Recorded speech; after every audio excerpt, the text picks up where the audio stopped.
Ang pagbukas ng Bukang Liwayway ay ang pagbukas ng panibagong araw para sa kanilang pamilya, panibagong pag-asa. Higit sa 10 tao ang nagtatanim sa palayan. Sa buong maghapon ay di alintana ang hagupit ng init at pabigla-biglang buhos ng ulan.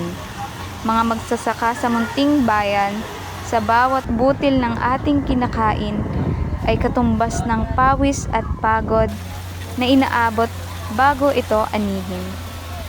Ang pagsibol ng tag-init ay siyang pagsibol ng gintong aanihin. Actually, ini yung umang ini yung first cropping ko ini.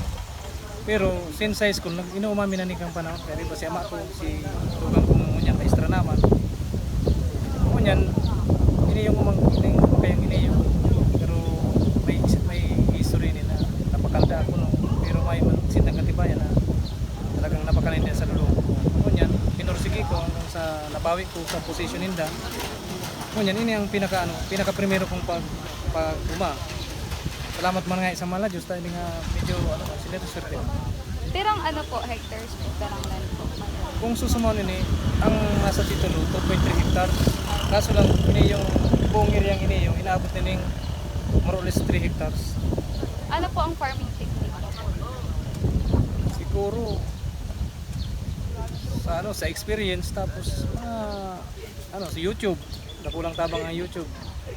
Saka ining mga kairiba kong mga paraong mamanig din na tinutuglan ako kung ano ang mga dapat sa kada dapat na i-apply. Lalong-lalo na ang patubig sa tuya medyo masakit. Tapos medyo nahalo ang kita ning tubig alat. Kaya medyo maselan ang pag-uuma. Farming challenge and issues po na nangyayari. Challenge siguro inot na inot ang climate. Araw kani summer kita, kulang sa tubig. Tapos mahal ang bulong, lalo na sa herbicide, pesticide, tapos abono. Lalong nagmamahal ang mga abono, pero ang value kang paroy, imbis na magtaas din, medyo nababa, nataas, nababa, nataas.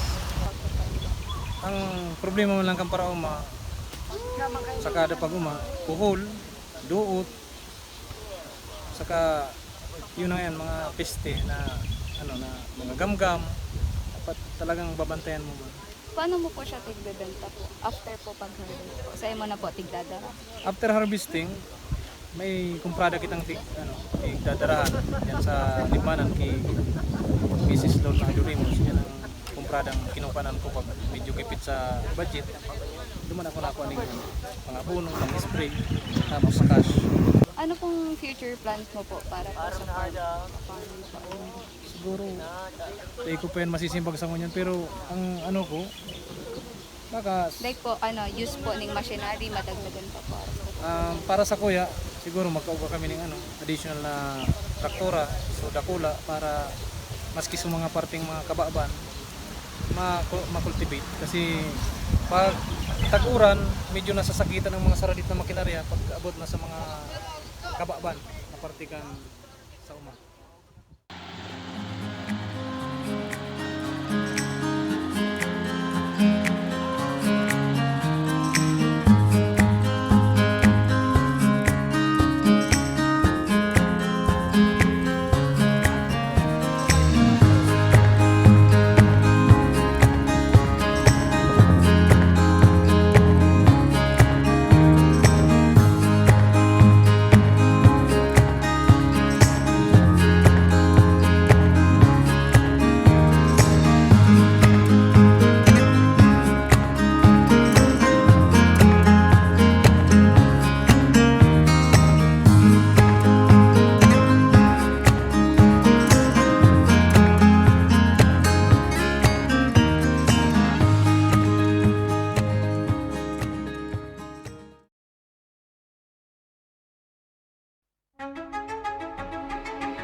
Melon production in the Philippines is a significant agriculture endeavor, contributing to local consumption and export markets. With a tropical climate and fertile lands, it involves traditional and modern farming methods to optimize yield, quality, and sustainability.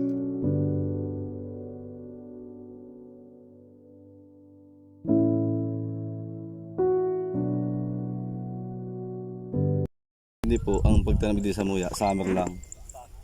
Kumbaga, pag summer lang kami nakakatanong. Yan po. Tapos pag nagtatanong kami, nakaano na ng paroy. Nakarabis na ng paroy para may income pa kami. Nagtatanong kaming milon. Tapos sa process naman ng pagtanom, puno sa puno, kaya anto lang na yan, hali man sa dyan sa indang bunga. Ay, opo. Tapos, ang presyo man kaniyo sa pag-harvest na, ay ang gastos. Siguro ning 1.5 hectares, magastos ng 200,000. Tapos pag ako yung bunga, magayon ng bunga, si gastos mo baka matriple man ang income. So 1.5 hectares po ano yung kagabusan po. Ano po ang farming technique nindo po na ginigibo igdiyo sa tanuman po nindo? Si nakasanayan naming tanom sa pagpataba, tapos maintenance sa tanom, yan sa ulod, sa dahon. Dapat tataw ka mag-observe sa tanom mo kung anong problema. Dapat na ano mo tuloy siya, masusolusyonan. Farming challenge and issues po na nangyayari sa tanuman mo Panag-uuran po. pag nag-uuran po. Ang tanong ni kaya, pang summer dapat mainit. Panag-uran, okay may mga ulod. Minsan nagpupula ang dahon. Punggos. Pwede pong mahiling po kung paano po siya. Example mo po. Hindi po sa ulod niya. Kaya maulod yun. Iyo po. Ang pulgos po. Punggos po. Pulgos po. Hindi po may mga patak-patak na pula. Tapos po, ano po? Na ano man po siya, kumbaga kaya man i-control. Dapat tataw ko lang talaga Iyo lang man po to ang problemang na-encounter po nindo sa tanuman. saro pa po, pag nag-uran, kung mag-angat ng tubig, Iyo po. route ng halaman. Sa irrigation po sa patubig, pag summer nga ni, kaya makakatanom kaming milon, tama yung irrigation. Iyo po. Kulang supply ng tubig. Pero kung may supply tubig, pipilihan kang tao, paroy, taday siya at tamano na maray. Ang milon, kada all proseso, mabubo, ma-spray. Sa paroy, mapatubig ka lang, mapalawag lang ng tubig. Ayos na. Iniyo, sasaro-saro may bubuo. May sarong process na dapat day mga pagalang tao. Arog sa nabay siya. May mga kanal yan bawat Apa. linya. Pinapatubigan na lang. Hindi kaya sa Muya, ang nakasanayan, mano-mano. Binububo talaga. May tabo. After po nindong makakuha po ni ma-harvest, sa'yo na po nindong nagdadara. Ang sinusuplayan ko, doon dyan sa Sariaya, tindahan ko yan sa diri Kaya ko. po. May tindahan ako sa diri. Tapos Tanawan, Batangas, Binyan, Petro Manila, Ay, opo. Divisoria. Halos piraman po, mga pirang cost po. Mga pirang digit lang po ang nakukuha mo. Pirang digit po. Bilang pag Farmer. sa ahinte, Apa. minsan ahinte ako, tapos may patanong, pag agent dapat 3 per kilo. Luwas naman gabos. Si pagpahakot, pagpapitas, merindal, Ang by dapat may kilo 3 ka. po? Per kilo. Per kilo po. Pero po nababakal mo per kilo. Ag po sa bago may nagaan sa round truck, 3-5 kilos. Tapos iyan na naman, 2-5. Sa aga, uga na naman harvest. Anong future plan mo po? Sa Ma-improve ang tanong migdi. ma-improve pa po. Maarog ko si San Yeah po. Bisia. Ang new technique po na mabago. Ang po, yan sa new technique na yan, dapat masunod din dapat si itong nauusong banhi. Bakong native, dati kaya puro lang native. Ngunyan, nagsample ako ng sweet melon, si magayon niya na variety. Gusto kong iparog sa tao. Okay po. Tamas dakula ka itong income duman. Paano mo po maaaraman kapag pwede na pong gunuon ang melon? Inot po, mahiling ka sa aldaw, sa days kung pirang aldaw na. Pirang aldaw po. Hindi po, buon sa niya, sa pagtambo, yan kaya ito lang may tinatanong. Direct ko nga po doon. Direct planting dapat. Mga 70 days 70 days para po. magandang hinog. 65 days pwede na pag may problema itong diretso siya taman.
Pag araw po ka ano na po, pwede na po. Pwede na po yan. Pwede na po ng pambiyahe po. Tapos, ano na po. Ang load po kaya, ang namin. Ini po may mga Load po sa kaya. ulit na po. Reject na yan. Pero may presyo pa man. May presyo pa nga po. Pag araw kaning good, ang pamo niyan 25. Pero iniyo, di ko naman kinukuha man ibang nagbabakal. Sa pambiyahe, dapat magaya.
Check na yun.